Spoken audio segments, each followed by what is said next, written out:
So welcome, our beloved and brilliant colleague, Filsan. We so appreciate your consistent leadership and most importantly, your commitment and dedication to community and community economic development. And as always at Setsi, we begin all things by giving thanks to our creator, to our sustainer. We give thanks and acknowledge all our ancestors, all those who toiled without compassion or compensation. We give thanks to all the original stewards of the various lands we're on. We give thanks to all our elders and community stalwarts whose shoulders we stand on as we build, share, and learn together for our collective liberation and sovereignty. So Filsan, can you please introduce yourself to our listeners and viewers and share a bit about your remarkable work? Thank you. Thank you so much, Victor, for your kind and generous introduction. So the work side of things, my name is Filsan Farah, I should say first. I am program lead of VERGE Capital. But outside of work, I'm a daughter, a sister, an auntie, a friend, dedicated to community and eternally curious about how building blocks can come together. Ashe, I love that. And the humility, your body of work and the amount that you do could never be encapsulated in two sentences, but the way you pulled it off with such grace, I appreciate that. So in terms of your work right now, what's inspiring you? What has you curious? Or more importantly, what's keeping you up at nights, if anything? Yeah, great question. What inspires me most, honestly, connecting to entrepreneurs, innovation, leaders in innovation. So just, spending my days, especially now with Verge, we've launched a new fund. So I have this real privilege and something that I really don't take for granted, and just get so excited every day connecting with different entrepreneurs and just seeing their thoughts and how they can be that catalyst, their initial inspiration thoughts of, well, here's a problem and here is my motivation in wanting to address this problem, and then the mechanics of how they're going to get there. And then I think on the largest scale too is seeing that growth of when those entrepreneurs get to that point of saying, okay, well, we've now built this, but we see a way to enter this bigger ecosystem and be the catalyst of a systems change. So really connecting different sectors together just by the innovation that entrepreneurs start off in imagining. And yeah, that's really what inspires me most. Incredible. Thank you so much for all that context. I appreciate you. So my next question, what challenges and barriers do you face in your work? And what are some of the approaches you and your colleagues are taking to overcome some of these challenges or barriers? Yeah, I think in terms of place-based funds, I think a challenge has always been, how do we connect to one another? There are so many remarkable place-based funds throughout the country, all doing the remarkable, impactful work of connecting their communities, the investors and the entrepreneurs, and building those building blocks. So how do we connect to one another? I think that's been a challenge for most place-based intermediaries, and that's something that I think as you know, Victor, a lot of the work at Catalyst, what we've been really talking about and convening. So just a lot of the conversations that are going right now to really inspire that continued connectivity and a network approach, although we have different focus in different regions, but there's still a way for us to find ways to share knowledge, best practices, and also imagine a future of how we can continue to ensure that there are more place-based funds. Indeed. So do you have a set of key priorities right now in your work? I know you spoke about Breakthrough 2.0. Really excited about that. Mm-hmm. But do you have a set of key priorities that you'd like to share with our colleagues?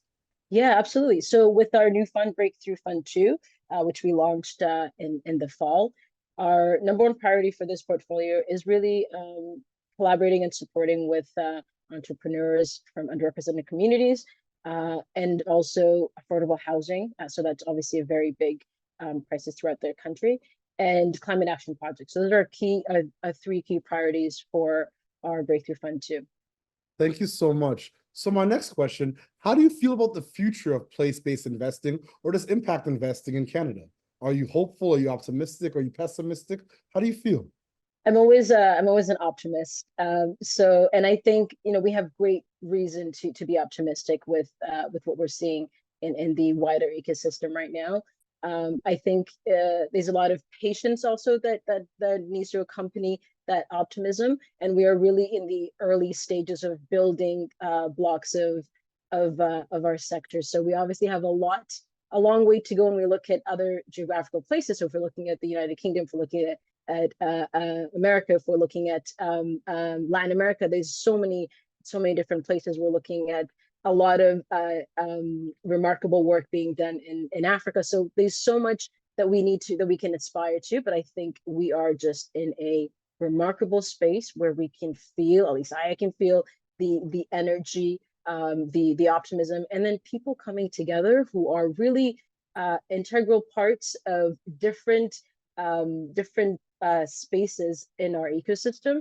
So this collective, imagining together and what each, individual network, institution, organization, so what everybody is bringing together in this space that we find together now, in that there is a large where we're moving forward in terms of, we see the social finance fund. So how we can all collectively really amp up and move towards that. So yeah, in short, I'm optimistic and excited. I love it. Thank you so much.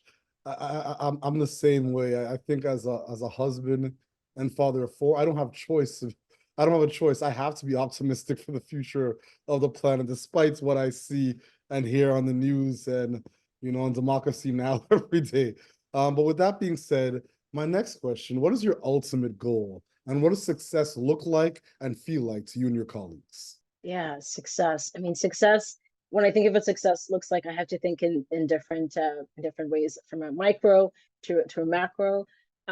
So in terms of, when we're looking at macro, obviously the entrance of new players in the ecosystem, whether it is new investors, whether it is coming from different perspectives. So you and I had just had a conversation about just wanting to see more increase of perspective in the ecosystem. So obviously, and the shift of really understanding that there is a place for social finance, I think of the impact in sector, and for it to get to that point where it is a norm, it is understood, it is to be here, disrupting this system of capital and finance that I think for far too long has been the status quo.